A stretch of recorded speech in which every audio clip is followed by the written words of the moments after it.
Hi everyone, it's Miss Renee and I'm coming to you from my home art studio one last time. This is going to be our last Family Art Friday video. I've got another great project for you, and then next week I'm heading back to the studios to get everything ready to welcome you back. We have camp starting the week of June 29th, and then hopefully class is not too long after that. So I hope to see you all soon. And in the meantime, here's one last project for you. I hope you'll join me. Recommended materials for this project include some pieces of white paper. I'd get a few of them because this project is kind of more of an exercise in drawing. Though you will have one finished project, it's good to practice a few times. A mirror is an essential part of this project. You'll need a pencil. And then some kind of coloring implement. I am going to use colored pencils, but we've used a lot of materials over the course of these Family Art Fridays. So if you have a favorite, you can add color with any material you'd like. I'll also add a Sharpie. I ended up using that at the end and didn't include it here in the recommended materials section, but it helps add some polish to your finished piece. So if you have a Sharpie, you might want to grab that as well. All right, so we're ready to go. Our project today is called Blind Contour Sketching, and what we're going to draw is actually a self-portrait, so it's a blind contour self-portrait. The blind part of the project means that you are not looking at the paper or what you're drawing. However, you are looking quite a lot. You're looking in the mirror. So this is a great exercise for using our eyes more to see. Remember in our George O'Keeffe project, we talked about how you really have to see before you can draw.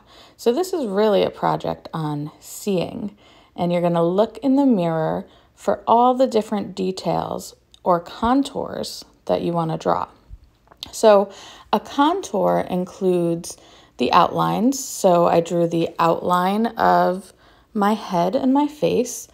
And then it's also all the lines and shapes and indents that make up the surface of your face. So when I had an art teacher in middle school, she would tell us to picture a little ant crawling over the surface. And what are all the different things he would feel? He'd feel the bridge of your nose if he walked over it, the roundness of your cheeks. So those are the kinds of lines that you're going to draw. And this whole time I'm drawing so far, I am trying not to look at my paper at all. I've gotten pretty used to it, but it can be a hard thing for people to do when they try it for the first time because your natural inclination is to look down. If you're having trouble with this, or if you really want to challenge yourself to make sure you're not cheating, you can actually set up like a box or something over your hand so you can't look down. So here's my first blind contour, and I'm actually going to do a couple more. This is a project that you can practice a bunch of times. It doesn't take long. Each of these sketches are just a few minutes, and it gives you a good idea of kind of the different expectations you might have. Don't expect for this to come out like a beautiful photorealistic self-portrait. It's more about expression and learning to coordinate your eyes and your hands. Once I have a sketch that I like, I'm going to use this one with my hair down because I think that's kind of created some fun shapes for me to work with. Then we're going to add some color. So I'm using colored pencils. As I said at the beginning, you can use whatever you'd like for this. You could use paint, crayons, markers, whatever. And I'm just going to challenge myself to not put the same color next to each other. So every single shape that I've created with my lines, I'm going to color in, and then the shapes that touch it, I'm going to find a new color to put in there. So it just creates a fun, interesting composition.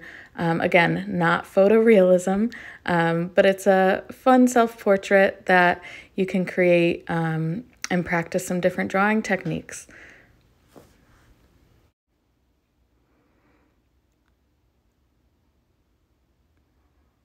So you can see I'm picking some colors that I like together, filling in all the different shapes I've made until I get the whole portrait colored.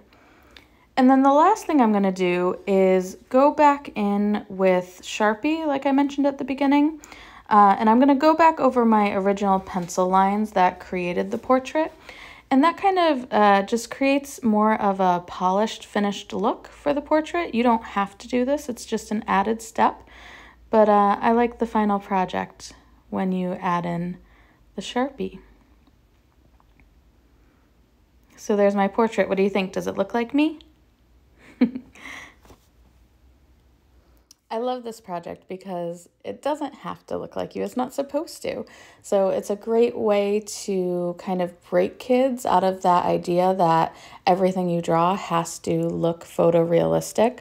It's something that you can really get hung up on if you think too much about it. But this project really encourages you to focus on seeing and coordinating with your hands and just creating a fun, finished project. So I hope you'll join me in trying this exercise, and I hope you'll share your results with me, and I hope I will see you soon. Thanks so much. Bye-bye.